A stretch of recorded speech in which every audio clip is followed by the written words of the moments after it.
I'm in a tiny, tiny branch of the population, somewhere between a dog and a human. Joy Milne, a nurse from Scotland, woke up one morning to an unpleasant smell. After sniffing around, she realized it was coming from her husband, Les. Thick musk smell, very different. So I did say to him, you've not showered. And of course he was quite annoyed because he had been showering and I had to let it go. For 12 years, she had to live with her stinky husband.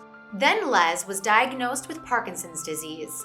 As the Parkinson's got worse, the smell got worse and it became just part of him. Joy wanted to support her husband. Together, they attended a meeting for Parkinson's patients and their families. But as soon as Joy entered the room, something unexpected happened. We were a bit late, everybody was sat there and my nose kept on, there's that smell. This was how she finally made the connection. She could smell her husband's Parkinson's disease years before he developed any symptoms. Unknown to us, I had diagnosed him with a disease. My nose had diagnosed him. And it took medicine 12 years later to catch up. Joy's superpower manifested early on in her life. I did not choose this superpower. I was born with a nose that can diagnose. I was a 6-year-old girl standing in front of my grandmother grumbling. My friends, they all smell. They really smell. Joy is part of a lineage of women with the nose. Her mother, her grandmother, and her great-grandmother all had it. The medical term is hereditary hyperosmia, a heightened sense of smell. Joy met her husband Les in high school. He knew of her sensitivity and did his best to accommodate her. He had this wonderful male musk smell. He really did. He didn't wear any perfume. He knew I was sensitive. Les studied to become a doctor and Joy decided to pursue nursing.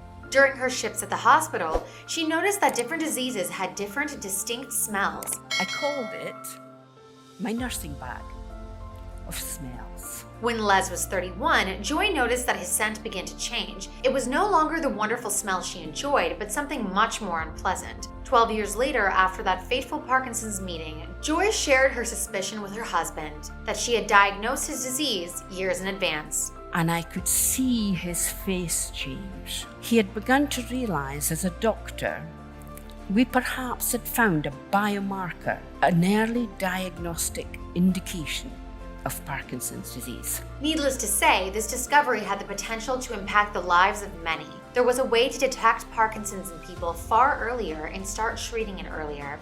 The couple then reached out to medical researchers. This is how they tested Joy's ability. So there were 12 people. There were 6 who were controls, people without Parkinson's, 6 with Parkinson's. They wore t-shirts for 24 hours.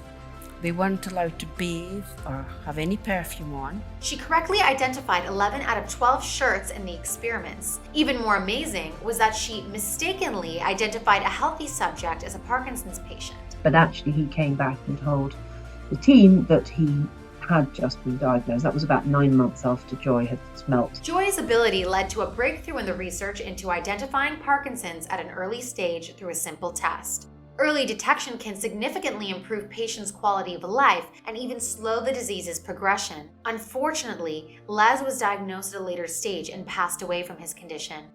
What if Les was diagnosed when he was 33? What if we had realised the changes that were happening to him? We could have helped him. The night he was dying, he made me promise that I would continue and I would do this research. And I have to say, it has paid off. Joy's nose to diagnose is more than just a medical curiosity. It has changed people's lives for the better, and there is no doubt that it would have made Les proud.